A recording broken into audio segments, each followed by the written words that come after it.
Well, I'm very lucky today. I've got Becky Wells here in the studio with me. Hello, Becky. Good morning. It's lovely to have you in. Now, I saw an article about you that you actually wrote, not about you, but something you wrote, and I was so inspired. It was about, you don't remember the article, do you? I don't. I'm looking blank. Because you do lots of articles, I do. You I do write You write for different magazines. Yeah, quite a few different magazines. Well, I saw this when it was about health and fitness, and I thought, oh, how inspiring that lady is. So I contacted you to find out exactly what you do. And you do hypnotherapy, don't you? The thing I do now is hypnotherapy. I've kind of come through a kind of transition of careers to get to where I am now, but quite settled where I am now. You like where you are. I'd like to go back to how you got there, really. I'd like to go back to your early days, what you've done in your life, and how it's brought you to this place. So when you were at school, did you know what you wanted to do, or you had no idea? I knew exactly what I wanted to do. I wanted to join the police force. And my exams were kind of led towards getting exactly the right exam levels for that. But it didn't happen? I injured my back, and I ended up ripping my back apart and having a metal plate put in my spine when I was 18 years old.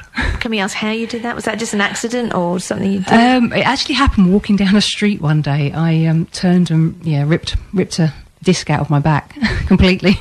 Just a fluke? Yeah, accident. just a random thing. But I was all the way through my police exams, apart from my physical, and being in a foot of plaster cast didn't help the physical. No. So it didn't happen, and I guess I went to a sulk. I was already working for the government by then, so I did 10 years with the government when I first left school. Can you say what that involved? Or I worked for immigration and also the prison service, the heads of the prison service. So yeah, it was organising the prison service, or I dealt with incidents in prisons. So anything that went on in a prison, I was kind of involved with. Did you work within the prison, though? Did you go in there? I worked at the headquarters, but my job was to go to prisons. So yeah, I went into quite a few prisons in my time. Really? I suppose Lewis, and locally or further away? Oh, all over the country. You name it. The Belmarsh, Dartmoor. When it was a prison, it's closed now apparently. You name it. I've probably been there. Was that a good job? I loved it, but it was a lot of travelling because it was central London, the job. So, and travelling. So I could work 90 hours a week if there was something going on. So I could do it for a little while, but not too long. That's a whole different interview, isn't it? I can't talk about most of that, though. Oh, no, that's the problem, isn't it? That'd be interesting, though, wouldn't it? To find out about the insides of prison. So after that, you did 10 years of that. Have you always been sporty, by the way?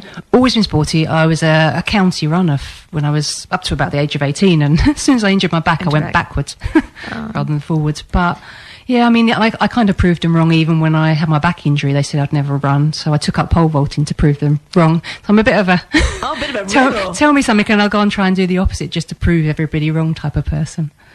So 10 years with the government, and then what happened after that? Well, I was really shy. One of the things I kind of noticed, even when I left school, was I was incredibly shy. For me, doing something like this would have been way out of my comfort zone.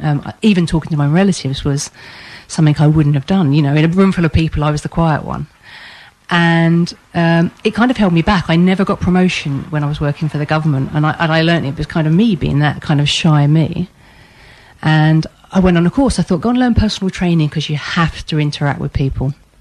And I did, and I kind of became a little bit more confident, and did that for, I'm trying to think, 10, 15 years. I think I was a personal trainer for quite a high level. I mean, I worked with people like Matt Roberts up in London.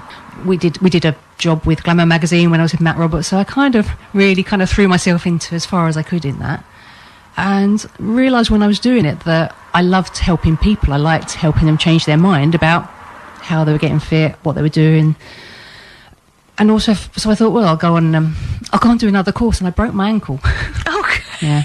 You're a bit doomed, aren't you? I always say when I break something, I change my career, so I'm not planning to do it for a while. But I thought, I'll go and learn hypnotherapy. It's on my bucket list of things to do. It might help me be more confident. And that's kind of the start of where it was, that from that time onwards, I got the opportunity to have someone back my business and set up the hypnotherapy business. And 5 years on, it's just starting to hold its own now. So it's kind of growing into something quite, I would say, quite big. How long did it take you to train to be a hypnotherapist? I did it over a year. I chose a course that I could train over a year. That's quick though, is it? or not? No, I mean, I think psychotherapy is about 3 or 4 years, and the counselling ones are 3 or 4 years. But hypnotherapy generally can be. There's day courses for it, but I chose one where it meant I had to go and practice on people. I mean, I stood in my gym when I did it, and kind of said, right, who wants to be hypnotised for whatever? And I'll just, I'm practising. I can practice with my mentor, and so by the time I'd qualified after a year, I'd seen probably 200 people practising. So I came out quite confident. And one of the things I said to people about my shyness was that it brought me out. So I can now stand on stage and talk to 200-300 people for hours, which doesn't bother you. I would never have been able to do it in the past. So it's hugely changed your life. It's hugely changed my life. I just want to go back one little bit. However did you cope in the prisons when you were so shy? I was very good at what I did. So my paperwork was, I could clear a desk, and I could come back in the morning and my work would be done and everybody else's. So I just kind of kept in the background. That's what I did through the first probably 20 years of working, I guess. But I'm not now. Now you're a different person. Now I'm kind of the one that would do the YMCA on the street and, yeah, If only we were on TV now, Becky, eh? Yep. Not on radio. We could get you doing that here, couldn't we? So can you explain what hypnotherapy is? Hypnotherapy, hypnosis, what is that? Well, the hypnotherapy I do is more kind of along the clinical lines. So I like to work with people on things that have kind of affected me. So I work with people on confidence and anxiety. So how actually believing in yourself can just change your life. Like it's changed mine, that I now work worldwide with what I do. How do you work worldwide with that?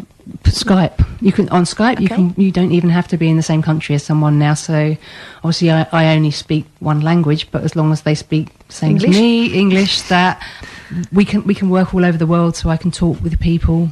I work with a group now. I'm part of a group called the Royal Society, which is on Facebook, that actually encourage people to talk on videos. But it's actually a confidence thing. And it's amazing seeing how people can just start to get that belief in themselves and grow. And I think there's about 20,000 people, and I've watched people over the 6 months it's formed grow and grow and grow. You must feel such an achievement. Oh, to see someone, I mean, I had a lady, she was probably in her early 20s, and she was so shy she'd hardly go to the shops. And we did 3 sessions with her. And when she went to the shop, she took her mum with her because she didn't want to have a question at the desk. And I saw her 6 months afterwards, and I just asked her what she'd done since I saw her. She said, well, the 3rd session she walked out, she went to a travel agent, she booked a ticket to Australia and did a month backpacking on her own. And I haven't done that yet. It just shows, doesn't it? How anything is possible. I'm not saying I have a problem like that, but I mean, you can't understand how that is for somebody who does have that problem.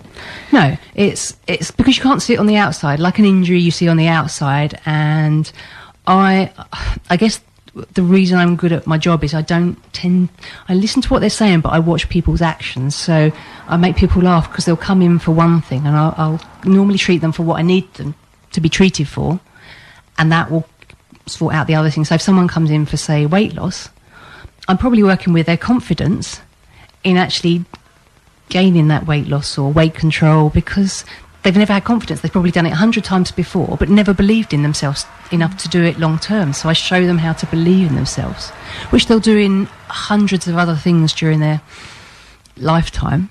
But that will be the one that they'll go, oh, no, I can't do it. It's a bit like someone, I always say to people, do you chuck your clothes away when you lose weight? They go, no, I keep them in there just in case. Just in case. You're already telling your mind, I'm going to fail. Chuck them out. Chuck them out. That's quite right. You can only do it a few times, really. Everybody has a vision of hypnosis, and of course it's always what we see on the television, where people go out and they get to do silly things, and is that true?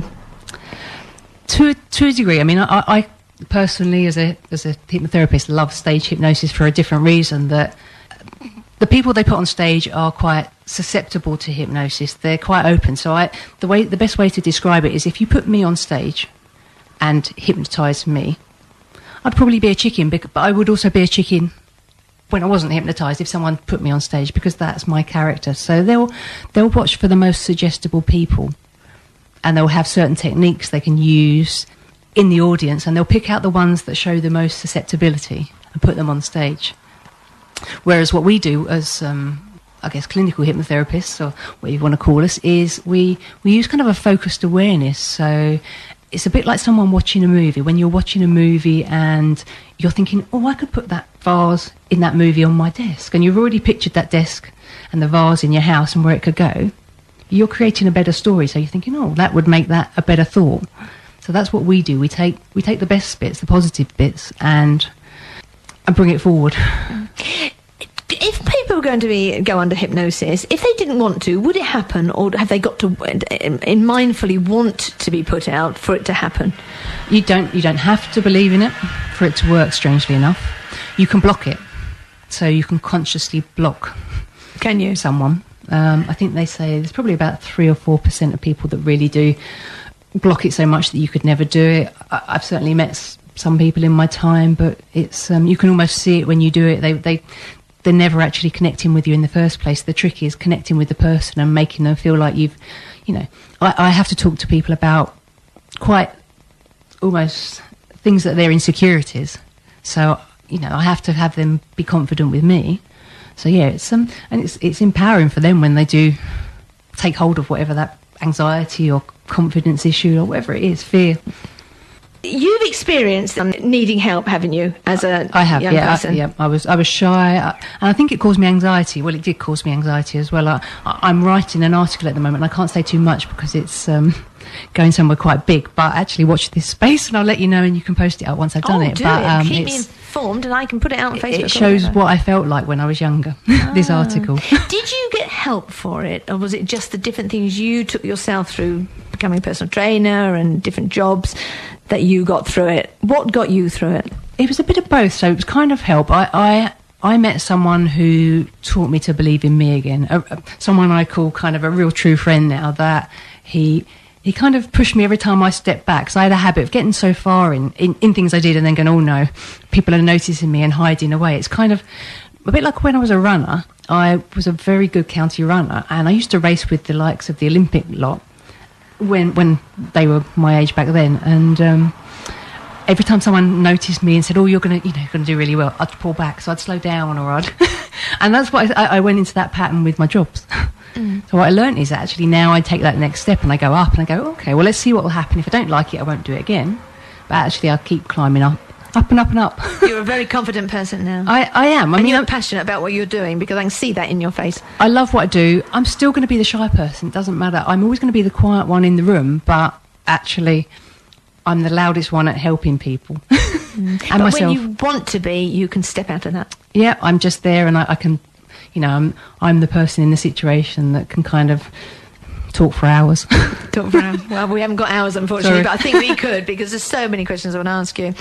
So just tell me what problems that you can help people with. What sort of things? I mean, weight loss is always a big one, isn't it? Yeah, it's funny, people think I do a lot of weight loss and stop smoking. I do weight loss and stop smoking, and with my background in PT, obviously I've got that little bit of extra knowledge. But I do a lot of confidence and anxiety things. That's where a lot of my work kind of stems from, and it can be all levels. So you can I have directors of companies from central London that they look like the most confident people in the world, but actually then their little inner self is still shy, and when you change them, that's when their businesses grow even stronger, and they get promotions and they change their jobs. And I always say confidence and anxiety doesn't choose between a level. It doesn't matter whether you're the person at school or the director of a company. If you've got it, you can hide it away quite well, like I did for a long, long time. Mm-hmm.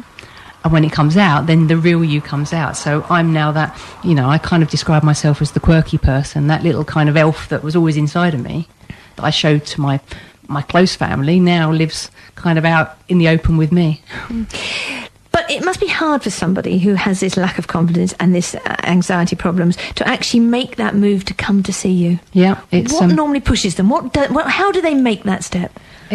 That's why I do the articles. The articles kind of sometimes trigger something in someone's mind, thinking, that's me, and there is someone else like me. Because a lot of people in that situation think I'm the only one that feels that way.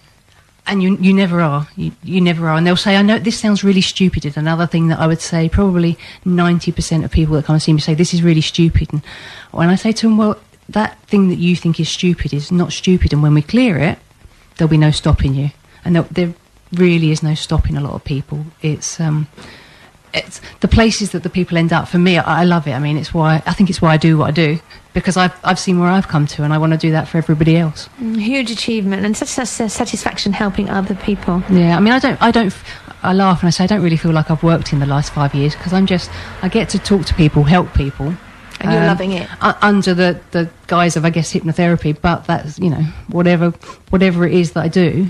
And to meet so many people. Yeah, it's lovely, isn't it? And you just meet kind of all levels of people, and I have that confidence now to talk to whoever, wherever, at that same level. It doesn't matter who they are. What about people that are perhaps athletes? Can you help them perhaps improve their performance? How do you get around that with people like that? Yeah, with the athletes, I mean, I had a footballer from one of the big, not Premier, but one of the Brighton football clubs, and he was getting very, very nervous when he played. Now, nervous players won't play well because their muscles tense up. A bit like us when we're nervous, we tense everything up. So I taught him how to relax in a game. I gave him a couple of little techniques pre-game, and last time I spoke to him was the one that scored the goal in the last 50 seconds of a game that actually won against someone like Charlton or one of the big clubs.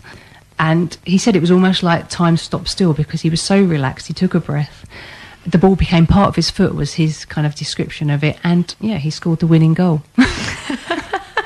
Wow, I'm a bit of a Brighton supporter. Perhaps you better do the rest of the team as well. Yeah, unfortunately it wasn't the main team. It wasn't the main team. Have you ever had anybody who perhaps you haven't been able to help? Not through perhaps your fault, perhaps they're just not accepting what you're saying. Is there anybody that you felt sort of disappointed because it hasn't worked? Not as disappointed, because if I find that it's not helping, then there's so many other therapists out there that will be a better option for them. So I'm quite lucky that actually I work with so many different types of therapists, and I know so many that I'll suggest that they should go to someone else. So I never want someone to go away feeling like they're a hopeless case. I'll say, go and try that, and I keep in touch with people. I'm one of these really annoying people that once every 3 months will email and go, how are you doing? But that's good. But it means they know someone's still caring about them, and I've never been in what I do for the money. I have to make money with what I do, but it's my passion in life. But that must just prompt them, if they've got a few little areas there going on, thinking, it's time I went back and saw Becky. Yeah, and also you'll get, because if you don't help them but they've seen someone else, but they can see how it can help one of them. I mean, I have one person at the moment that I've had 7 referrals come from them. So it's trusting people. I know when I see someone for hypnotherapy, I insist that they come and have a chat with me for half an hour before I'll even take them on as a client. And I'll tell them whether I think it's right or not. Hopefully a lot of the hypnotherapists do that. I think they do. But it means that, I can have a chat and find out kind of the underlying causes. And if I don't think it's me, I wouldn't even start, but I'd point them in the right direction. What about people with addictions? Addictions is, I mean, I really like people with addictions to work with the organisations that are specialists in it. So, like the Gambling Anonymous is, can't think of the other ones. The alcohol addiction. Yeah. AA. Drugs. Drugs is a big one, isn't it? I mean, I work with them, but I prefer them to work with those organisations on top of it because they have that expertise skill. But I've had some phenomenal results with a lot of those things, but with all of that, it's one day at a time, and that's, I'm sure, the same as the addiction places would say. It's got to be one day at a time, and it is building up that belief in yourself on most things. It can be really hard, can't it? Yeah, but it's also, for me, and for them, it's so rewarding when they can come back and go, I've done a week, I've done a month, I've done 6 months. Just a day, isn't it? That is the start, just one step at a time. One step at a time for them. And having someone believe in them. And people will say, oh, you're never going to stop. And it's like, I say to everybody that comes, I've got a belief in you. That's kind of my thing that I say, I believe in you, and I'll find a way to help you believe in you. That's what you do as a hypnotherapist. And do you think that's what it comes back down to, say with drugs, for instance, that they've got to believe in themselves to stop it? Yeah, they've got to find that thing in themselves. People say I'm always going to be an addict because I've been one for 30, 40 years. And my kind of answer to that, which is probably, I guess, maybe not like the centres that do it, is that, were you born that way? Most weren't born with, addictions. So it's about... they pick that up along the way. Picking the bad habits up and the bad behaviours along the way. So it's kind of... Someone said the other day, one of my friends who's a hypnotherapist, I think in Dubai, I think it was her comment that said... we're trying to dehypnotise people out of all the bad habits and behaviours we've learnt. I was like, that's true, actually. It's what we picked up along the way, isn't Yeah. it? If people want to go to your website, what is your website? It's really easy. It's www.beckywells.com. And they can find all about what you do on there, Yeah, can't they? there's all the blogs on there, all the stories, so all the stuff I keep up to date with. I've had a look on there. There's lots of people talking about, haven't they, about their experiences and also about all the things that you do. You have set something up called Pay It Forward UK. Can you tell us what that is? Pay It Forward UK, I'm quite, as I've already said, I like looking after people. So it was kind of a term I saw in a film many years ago called Pay It Forward, about a little boy who changed the world by paying a good deed forward. And he said each person in his class was to do 3 things and to pay it forward. And it gradually spread across the world. And I jokingly said on a Twitter one day, I'd found some flowers at the front door of my house where my parents lived, found the owners, and when they'd asked me how I could help them, I said, I'll just pay it forward to someone else, the good deed. Charlie, the global president of Pay It Forward, Twitter back and went, oh, that's great. And at the time he said, we don't have anybody that really does a lot of stuff in the UK. Would you be involved with us? And I said, yeah. So we kind of set up Pay It Forward UK, which is, to me, is just helping people. It's not money. It's giving a little bit of time and helping others. So going and doing a talk, maybe on confidence, for example, and when you can get those people being confident in that room, they go out and they help other people to do the same thing. So everything just spreads forward. And we did one act of kindness, and it went halfway around the world. It went to Portugal, I think, and I don't think where else it went, but it just spread around the world. And it shows you how one act can actually make a difference because someone saw it, did another act because of it, and it spread around an entire world. You've got a website for that, haven't you? It's payitforwarduk.net. So people can go on there and they can get a little bit of understanding of it. But you do these Pay It Forward bracelets, don't you? What happens there? What's that about? The Pay It Forward band is almost like a physical reminder to people. So one of the things that Charlie set up many years ago is that you wear the band and someone asks what Pay It Forward is when they see it. When you help someone, you hand them the band and say, you know, when you help someone else, pay it forward, and that band then gets passed. Again, it's the thing that gets passed on almost as a reminder around the world. So it was kind of a nice kind of a thing that you could pass forward that wasn't expensive, that wasn't kind of in your face, and it's just, school kids love it. I mean, we've done a lot of stuff with school kids. There's a school in, I think it's Seaford, that actually have Pay It Forward classes now. Yeah, St John's College, I think they're called, and it just brings a good feeling about with everybody. If you can go and help someone, we spent Valentine's Day one year out in Brighton doing pizzas. We just went out and helped, and we did it here as well in East Grinstead the year after, where we just went out, grabbed some flowers from the local flower shop, and we just went and handed it to people. And actually we had a guy run down the street afterwards and say, I've just seen what you've done, that's amazing, I'm going to go and do the same. So there goes the the spread of kindness. So the thing behind this is then that you do a kindness to somebody and you can give them a bracelet, because you can buy the bracelets, can't you, online? You can buy the bracelets online, and they're like the bands that we all see, like the sort of rubberised band that goes around the wrist with Pay It Forward on it. And the idea is that if somebody does something good for you, then they don't want anything for that. They want you to go and do a good deed to somebody else. Yeah, to pay it forward to someone else. And it doesn't have to be costly. It could just be a kindness, perhaps helping someone across the road, or give them a flower, or it can be talking to someone. I mean, I had a chat with someone. I was doing an interview in London with BBC one day, and I just stopped and talked to a lady with the presenter, and she said, I haven't spoken to anybody for 2 days, and she said, just having a chat with you has made my day. And of course I gave her some flowers because that's what I had in my hand at the time, and she said, that's just made my day. So she went off with a smile now. It doesn't take a lot. I mean, I'm terrible for smiling at people in the street, and I sometimes get strange looks, but hey, I'll still do it. But it can just be a smile, it can be a conversation, it can just be putting your hand on someone's shoulder, just an act of kindness. And it just shows, just to be happy and smiling at somebody, it can make all the difference to a lot of people, can't it? It does, because some people live kind of that very lonely life. I could have, if I'd have chosen a different path, I could have been the quiet person walking down the street, not talking to people, never speaking to anybody. But I kind of took hold of it, and I'm not. And there's a lot of older people, isn't there? When they've given up their jobs and things, and they're just perhaps on their own and at home, and they don't see people. So that just speaking to somebody or smiling at somebody, doing this thing, this Pay It Forward is brilliant, isn't it? And it's wide world now, isn't it? It's been worldwide for probably more years than I can imagine now, but it's kind of gained its name. It's very it is an Americanized term, Pay It Forward. We use the term of act of kindness when it's just the act of kindness, but Pay It Forward means actually the act of paying it forward too, which I think is a great idea, that it just carries on spreading. So go to that website of Becky's. It's www.payitforwarduk.net, and you can see what it's all about. You can get some bracelets. Be different. I mean, I've not come across it before, but why not be different? Especially like teenagers, they love all this, don't they? It'd be a real hit with them, wouldn't it, to go out there and... They're great to be involved in. I mean, we went out with some once and kind of did a Pay It Forward, and it was just incredible. They were shy to start with, but actually brought them out themselves. It has a two-way effect, doesn't it? Yeah, definitely. That's really good. Becky, thank you so much for coming and talking to me today. It's been really, really interesting. Now, just give us your website again. What is your website for what you do with the hypnotherapy? My website is www.beckywells, BECKY, Wells, WELLS.com.